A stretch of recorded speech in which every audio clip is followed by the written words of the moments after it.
Congresistas mujeres, como ocurre ya en otros países, que hay una paridad, que hay una igualdad con respecto a los varones.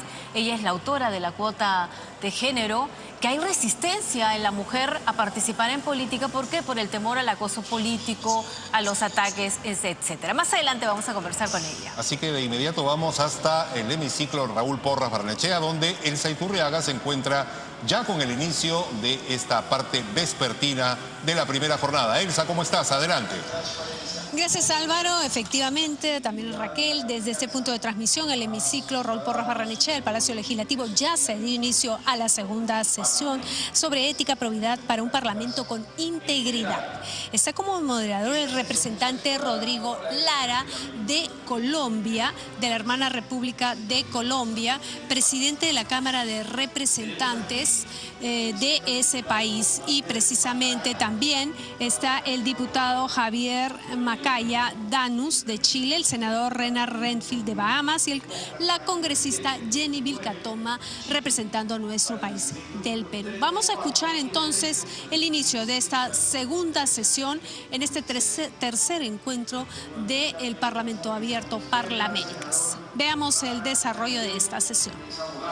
Y ha sido nombrado al Senado en 2017 en las Bahamas. Antes de ser senador, él se desempeñó como organizador del movimiento social We March en contra de la corrupción y para un mejor Bahamas.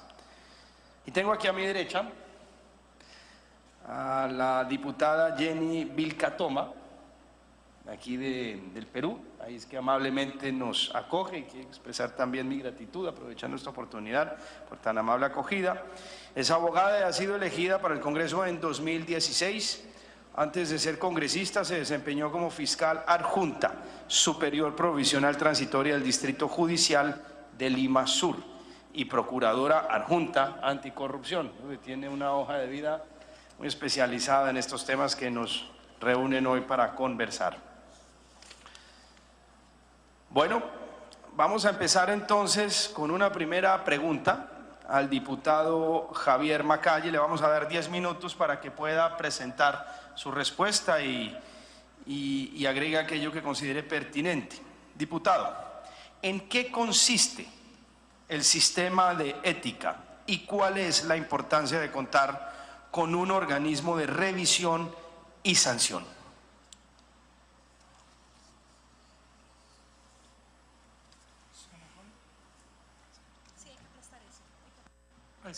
Ahí estamos.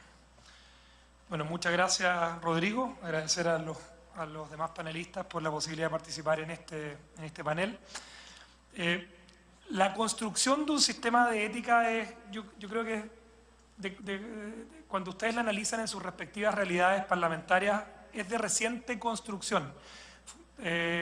No tenemos una historia, por lo menos en los parlamentos latinoamericanos, muy rica de qué manera los códigos internos de ética, cómo están funcionando internamente en las respectivas cámaras de representantes o en el Senado, las comisiones internas de ética. Y eso tiene una explicación fundamentalmente porque la sociedad ha ido exigiendo paulatinamente estándares de ética muchísimo más altos. Los estándares de ética en los últimos 20 años han aumentado de manera absolutamente progresiva, acompañadas de una opinión pública más fiscalizadora, acompañadas de un cuarto poder del Estado, que es la prensa, la opinión pública, hoy día unido a un quinto poder, que son las redes sociales, bastante más encima de la labor que hacen los parlamentarios.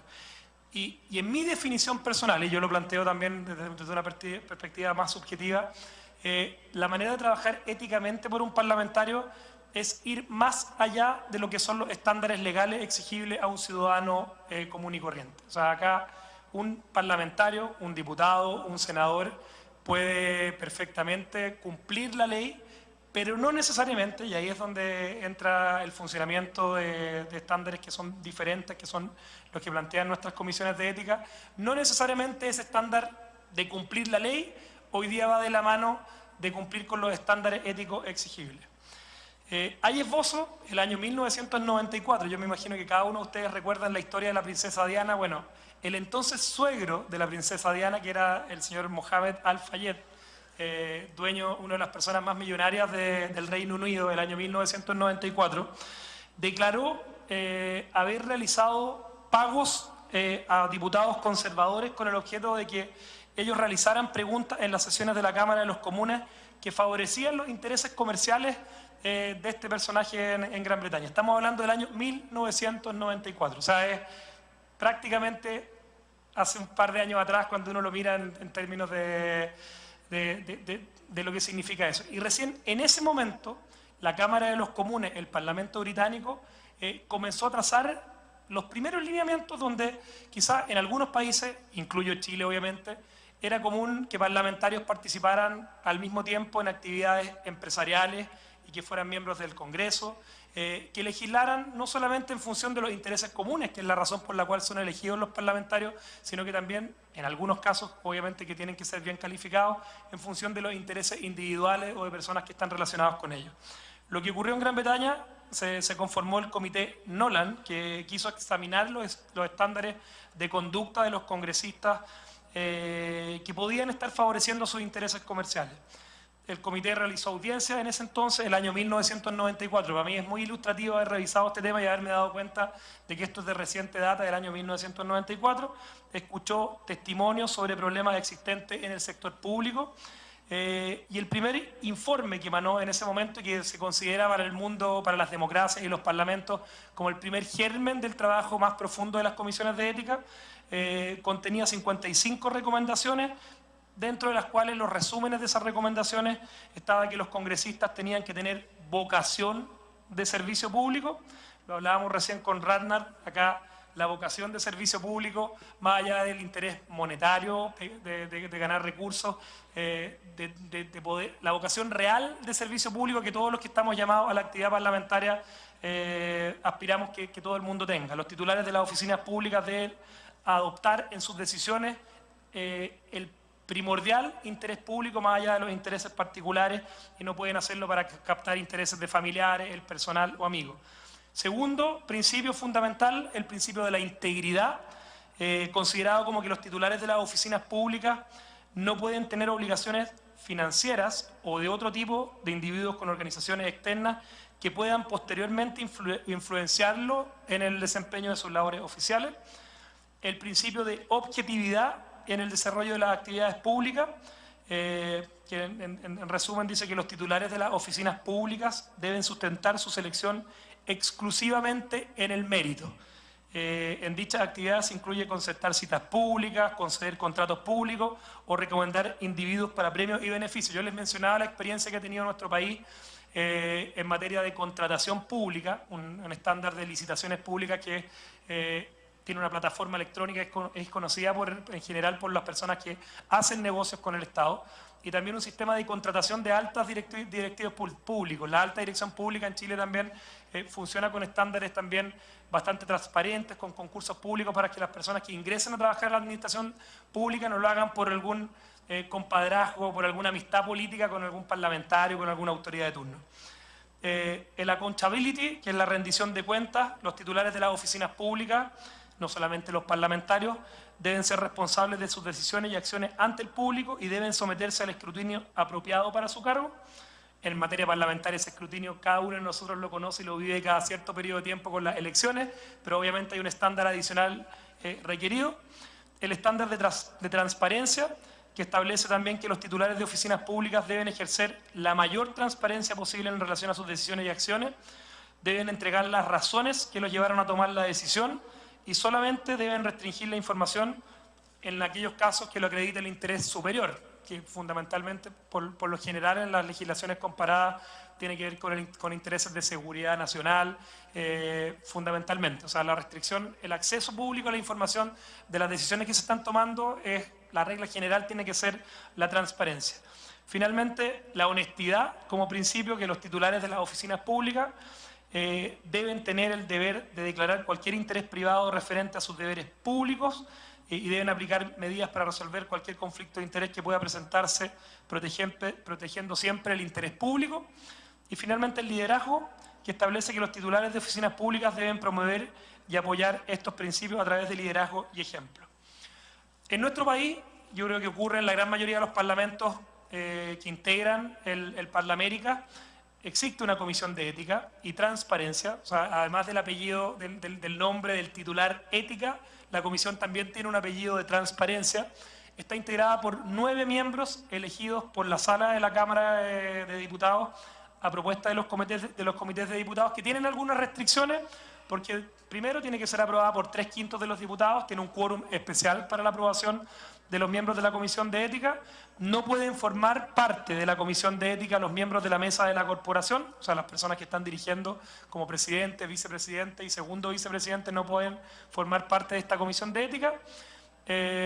Y fundamentalmente tienen que adoptar sus acuerdos por la mayoría de los integrantes. Hay que decir que en general la tradición indica que en la Cámara de Diputados de Chile la gran mayoría de las decisiones son tomadas por unanimidad. También existe una tradición que no está escrita, pero que establece que la presidencia de la Comisión de Ética le corresponde a un miembro de la Cámara de Diputados que sea contrario a la línea política de la administración de la Cámara de Diputados. O sea, no necesariamente del gobierno de turno. Hoy día, por ejemplo, en Chile, el poder central, el gobierno de Chile, está dirigido por una coalición Chile Vamos, pero la mesa de la Cámara de Diputados le corresponde a la oposición al gobierno del presidente Sebastián Piñera. Por lo tanto, lo más probable, una decisión que se va a hacer en los próximos días, es que la decisión de presidencia de esta Comisión de Ética va a recaer en un miembro de la oposición a la mesa de la Cámara, miembro en este caso de la Comisión Oficialista. La comisión solo, en el caso chileno, se pronuncia respecto de presentaciones que realizan los diputados en ejercicio o que acuerde también conocer de oficio en casos de interés público.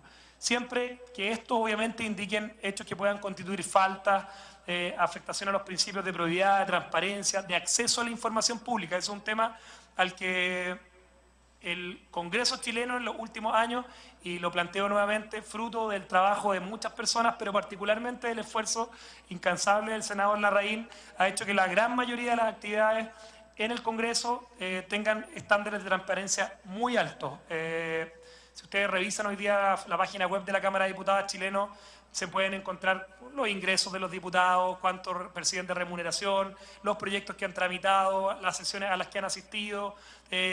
Puede tener una persona hoy día con una herramienta que la mencionó la diputada Paulina Núñez, que es la posibilidad de participar también en las discusiones legislativas a través de una herramienta que se llama Parlamento Abierto. O sea, los estándares de transparencia hoy día van a la par con los estándares éticos exigidos a los miembros del Parlamento.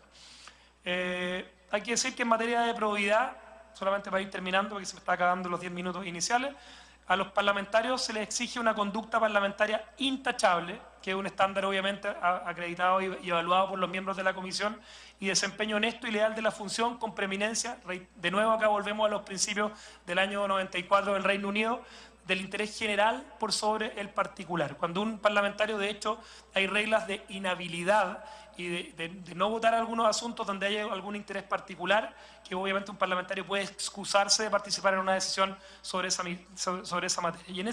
Y solamente para terminar, a los parlamentarios les está prohibido usar en beneficio propio de parientes la información reservada a la que acceden en función de su cargo, participar en la dictación de normas en propio beneficio, usar indebidamente el título de parlamentario, los distintivos o prestigio de la corporación para uso de carácter personal, dirigir, administrar o patrocinar servicios remunerados o no remunerados a personas naturales que se vinculen con privilegios de la administración del Estado, recibir beneficios originados en contratos, concesiones y franquicias que otorgue el Estado, solicitar recursos para la corporación cuando dicho aporte comprometa condiciones en alguna medida la toma de decisiones de ese parlamentario, usar bienes públicos recibidos en razón del cargo en asuntos comerciales, en general transgredir disposiciones legales. En términos bien generales, el estándar el que nos hemos abocado a construir en la Cámara de Diputados en Chile es un estándar que ha sido cada año y progresivamente más exigente, un estándar cada año que se trata de poner en línea con lo que son las demandas de la ciudadanía,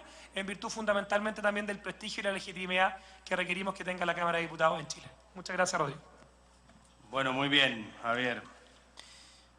Antes de pasarle la palabra al senador Rannard Henfield, en resumidas cuentas, usted aquí nos menciona que aquellos conflictos de intereses que puedan suscitar una inhabilidad serán revisados por la Comisión de Ética.